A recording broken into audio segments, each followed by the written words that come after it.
तो hello and welcome. मेरा नाम है विकास और आज हम स्टार्ट करेंगे सीडीपी यानी साइकोलॉजी का बहुत ही इंपॉर्टेंट चैप्टर और एक बहुत ही इंपॉर्टेंट टॉपिक जिसका नाम है साइको एनालिसिस। साइको एनालिसिस क्या है और ये किसने थ्योरी दी थी और क्यों दी थी और इस थ्योरी में क्या क्या चीजें आती हैं और कैसे इसके ऊपर क्वेश्चन बन के आएंगे और हम उन क्वेश्चन को कैसे टैकल आउट करेंगे। ठीक है, तो साइको एनालिसिस वो थ्योरी है जिसको दी थी सिगमंड फ्रायड ने, इनका नाम था। अब ये शब्द सुन के आपके दिमाग में कोई चीज आती है, चाहे वो इंग्लिश में हो या हिंदी में। साइको एनालिसिस अगर हम हिंदी में देखें, मनोविश्लेषणात्मक। साइको यानी जैसे आपने पहले पढ़ा हुआ, साइको का मतलब क्या है?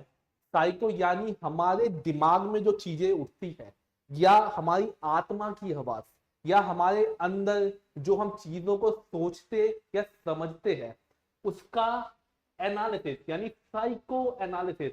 हमारे दिमाग में जो चीजें उठती है, जिस तरीके से हम सोचते हैं, जिस तरीके से हम चीजों को टैकल आउट करते हैं, दैट्स कॉल्ड साइको एनालिसिस यानी मनोविश्लेषणात्मक।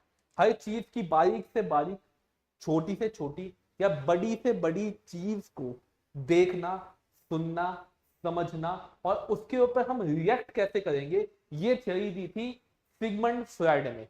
ठीक है, अब नेक्स्ट इस थ्योरी में चले तो इस थ्योरी में तीन चीजें आती हैं। अब इसमें से दो चीजें तो हमने अपने डे टू डे लाइफ में सुनी होगी और या देखी होगी, जो है ईगो एंड सुपर ईगो। अब लैंग्वेज में, वर्बल में देखा जाए तो हम इस चीज को कैसे देखते हैं कि ईगो क्या है और सुपर ईगो क्या है।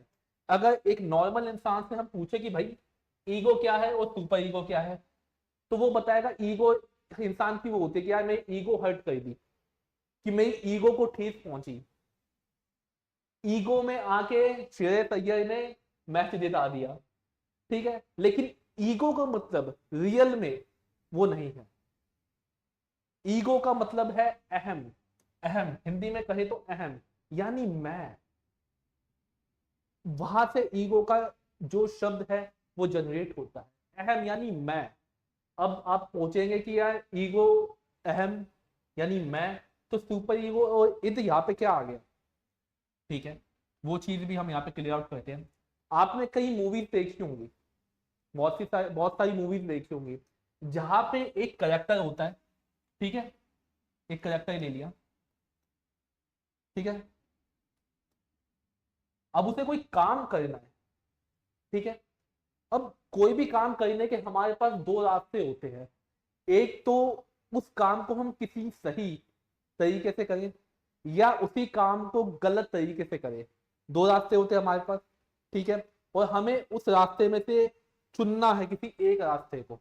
ठीक है, फॉर एग्जाम्पल ये एक इंसान है, इसे एक कोई काम करना है, सपोज कोई सा भी काम करना है। अब इसे चुनना है कि मैं वो काम कैसे करूंगा। Either I go to a wrong way और राइट वे।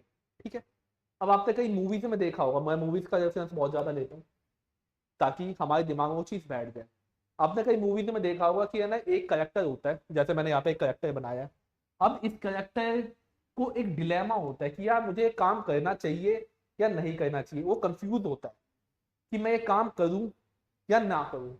तो यहाँ पे क्या होता है, उसके ना कंधे पे एक साइड है ना, उसी का एक डेविल वर्जन आके बैठ जाता है और कंधे के दूसरी साइड एक उसका फेरी टेल वाला वर्जन आके बैठ जाता है। आपने कई मूवी में देखा होगा कि वो सोच रहा होता है मैं कुछ काम या ये मुझे करना चाहिए या नहीं करना चाहिए, अगर करूंगा तो गलत होगा, नहीं करूंगा तो सही होगा, नहीं करूंगा तो सही होगा, करूंगा तो गलत होगा। तो उसके यहाँ पे एक उसका डेविल वर्जन आके बैठ जाता है और यहाँ पे उसका एक फेरी टेल जैसा वर्जन आके बैठ जाता है। जो फेरी टेल वाला वर्जन होता है ना, वो तो अच्छी अच्छी बात बताता है कि आप ये काम मत कीजिए, इससे ये गलत काम है, ऐसा है वैसा है, अच्छी अच्छी बातें बताएगा, अच्छे अच्छे एग्जाम्पल देगा। और जो उसके यहाँ पे कंधे पे जो डेविल वर्जन होता है ना, वो कहता कर दे, देखी जाएगी, कर दे देखी जाएगी, कोई बात नहीं, गलत है कोई बात नहीं, सब गलत करते, तू भी गलत कर दे। तो वही ये दोनों चीजें, ये है हम अहम यानी हम ईगो, और इद, इद है हमारा वो फेरी टेल वाला वर्जन, गुड वर्जन। और सुपर ईगो है वो हमारा डेविल वर्जन, यही बैड। ठीक है, यहां तक कॉन्सेप्ट क्लियर है? ठीक है, अब नेक्स्ट चलते हैं कि जब हम किसी डिलेमा में होते हैं, किसी कंफ्यूजन में होते हैं किसी काम को करने की या ना करने की, तो हम सोच विचार करते हैं, हम थोड़ा सोचते समझते हैं कि हमें ये काम करना चाहिए या नहीं करना चाहिए। तो हम जब ये सोचते हैं तो वहां पे दोनों चीजें आके हमारे सामने होते हैं, जिसे कहते हैं डिलेमा।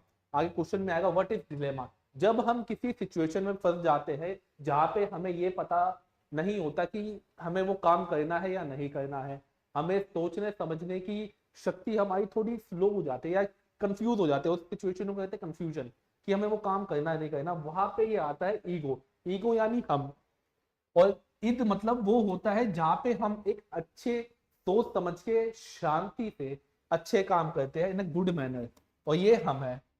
और हम जो ईगो है वो होता है जो डिसाइड करता है। और सुपर ईगो वो चीज हो गई जो आजकल हम फिल्मों में या हमारी डे टू डे लाइफ की वोकैबुलरी में सुनने में आता है, क्योंकि मेरी ईगो हर्ट हो गई।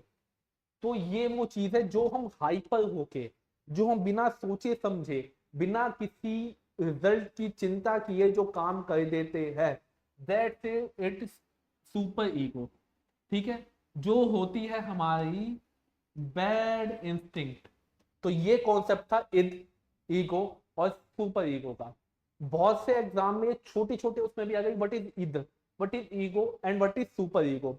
What is ego related to super ego and id, and how is id and super ego is different from each other। तो वहां पे हमें इस चीज की अगर कॉन्सेप्ट क्लियरिटी है कि id क्या है, ईगो क्या है और सुपर ईगो क्या है, तो मैंने एक बहुत ही एक अच्छा सा एग्जांपल देके आपके माइंड में वो चीज बैठा दी है कि भैया id क्या है, ईगो क्या है और सुपर ईगो क्या है। id गुड मैनर में काम करना, जो बिल्कुल ही एक सभी में कहे आसान भाषा में कि बिल्कुल ही नियमों के अनुसार चलना, बिल्कुल ही जो रूल्स है उन्हें फॉलो करना, सबको फॉलो करते हो जो हम अच्छा काम करते हैं, यानी एक फॉलो में काम करते हैं, एक मोरालिटी के बेस पे काम करते हैं, दैट इज ईगो। और जो डिसाइड करता है कि हमें वो काम करना चाहिए या नहीं करना चाहिए, वो ईगो। और जो हम काम भावनाओं में बैठे करते हैं, बिना कुछ ज्यादा सोचे समझे करते हैं, दैट इज सुपर ईगो। ठीक है, ये एक कॉन्सेप्ट था। दूसरा मैं आपको एक इसी में एक वो दे देता हूं, इद, ईगो एंड सुपर ईगो हमें समझ में आ गया। अब इसी में एक थियरी है जिसे कहते हैं हिंज डिलेमा। अब हिंज डिलेमा क्या है? ये एक छोटी सी कहानी है, छोटा सा एग्जाम्पल है, जिसे समझ के, जिसे बोल के, जिसे सुना के हम इद, ईगो एंड सुपर ईगो का कॉन्सेप्ट क्लियर करते हैं। जैसे डिलेमा, डिलेमा मतलब कंफ्यूजिंग स्टेट, कंफ्यूजिंग स्टेट जहां पे हम सोच रहे हैं कि हमें कोई काम करना नहीं करना चाहिए या नहीं करना चाहिए। ठीक है, आगे चलते हैं। हिंज, हिंज नाम का एक व्यक्ति है, मैन नेम। अब वो एक है ना गांव में रहता है, और उसको जो बीमारी है, उस गांव में रह रहे एक केमिस्ट, अब पुराने गांव में मतलब वहां पे केमिस्ट ही बोलते हैं, केमिस्ट है, उसके पास एक दवाई है। ठीक है, उस दवाई से हिंज की जो वाइफ है उसकी जान बच सकती है। ठीक है, लेकिन जो दवाई का रेट है वो है 25,000, या उनकी करेंसी में जो भी होगा 25,000। बट हिंज के पास इतने पैसे नहीं है कि वो दवाई केमिस्ट से 25,000 में खरीद के अपनी वाइफ को दे सके और उसकी जान बचा सके। तो हिंज केमिस्ट के पास जाके है ना वो कहता है कि यार मेरी वाइफ मर जाएगी, तो है ना मुझे आप ये दवाई दे दो, मैं बाद में आपको ना पैसे लौटा दूंगा, आपके जब जैसे मेरे पास पैसे आएंगे मैं आपको पैसे आपके लौटा दूंगा। बट जो ये केमिस्ट है ना, वो इस बात से मना कर देता है। वो कहता है नहीं भाई, पैसे लेके आओ तभी मैं दवाई दूंगा, बाकी मुझे किसी चीज से मतलब नहीं है। अब हिंज के पास दो तरीके हैं। अब हिंज क्या हो गया, एक कंफ्यूजिंग स्टेट में चला गया जिसे कहा गया हिंज डिलेमा। वो डिलेमा में चला गया कि यार मैं क्या करूं। ठीक है, अब ये जो हिंज है वो एक डिलेमा में चला गया, कंफ्यूजिंग स्टेट में चला गया, मैं क्या करूं, अपनी वाइफ की जान कैसे बचाऊं। अब उसके बाद दो रास्ते हैं, पहला ईद वाला रास्ता, अच्छा रास्ता, एक मॉरलिटी बेस पे काम करने का, चलने का, कि मैं क्या कर सकता हूँ कि भाई चोरी करना, बचपन से हमें सिखाया गया कि झूठ बोलना, चोरी करना गलत बात है, ठीक है। अब उसके आगे मॉरलिटी का रास्ता है कि यार चोरी करना गलत बात है, मैं चोरी नहीं करूंगा, ठीक है। और अपनी वाइफ को वो महीने दे, चोरी ना करके अपनी वाइफ को महीने दे, ठीक है। दूसरा रास्ता सुपर ईगो का आ गया कि भाड़ में जाए सब, मॉरलिटी वगैरह भाड़ में जाए, मैं क्या करूंगा, रात को जाऊंगा और उस केमिस्ट की दुकान से दवाई चुरा के अपनी वाइफ को दे दूंगा और वो बच जाएगी। अब वो इस दोनों कंफ्यूजन में है कि या तो ये मॉरलिटी पे रहे, अपनी मॉरलिटी का रास्ता अपनाए, सच का साथ दे कि भाई मैं चोरी नहीं करूंगा चाहे कुछ भी हो जाए, क्योंकि चोरी करना गलत बात है। तो ये हो गया। दूसरा रास्ता हो गया कि भाई अगर ये रास्ता अपनाएगा तो उसकी वाइफ मर जाएगी, अगर मॉरलिटी पर चलेगा, अच्छाई पर चलेगा तो।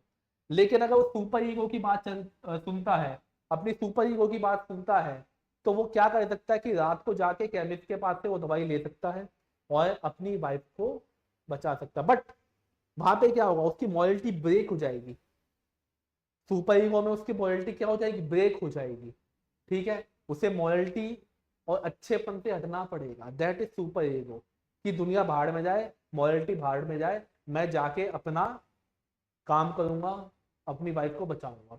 तो वो जो मेंटल स्टेट है जहां पे हम मॉरलिटी के बीच में अच्छे बुरे में फर्क करते हैं और फंस जाते हैं, कि डिलेमा में चले जाते हैं, एक कंफ्यूजिंग स्टेट में चले जाते हैं, that's called hinge dilemma. Psycho analysis जो थ्योरी दी थी, उन्होंने यही बोला कि दो तीन चीजें, पहला हिंज डिलेमा, कि डिलेमा क्या होता है, और हिंज डिलेमा एक वो एग्जाम्पल का कॉन्सेप्ट है। दूसरा इद, ईगो एंड सुपर ईगो, कि इद क्या है, ईगो क्या है, एंड सुपर ईगो क्या है, और इद ईगो से कैसे रिलेटेड है, सुपर ईगो से कैसे रिलेटेड है, and what is the differentiation between id and super ego, ठीक है। तो एक बहुत ही छोटा सा टॉपिक बट बहुत ही इंपॉर्टेंट, और बहुत ही जिसे कहते हैं कि बहुत से लोग कंफ्यूज हो जाते हैं इसमें। तो बहुत ही मैंने एक उसे एक आसान से एग्जांपल के साथ, तो एक जो आपके सिलेबस में भी है, हिंज डिलेमा की एक स्टोरी है पूरी, उसके साथ मैंने वो समझा दिया, ठीक है। फिर मिलेंगे, धन्यवाद।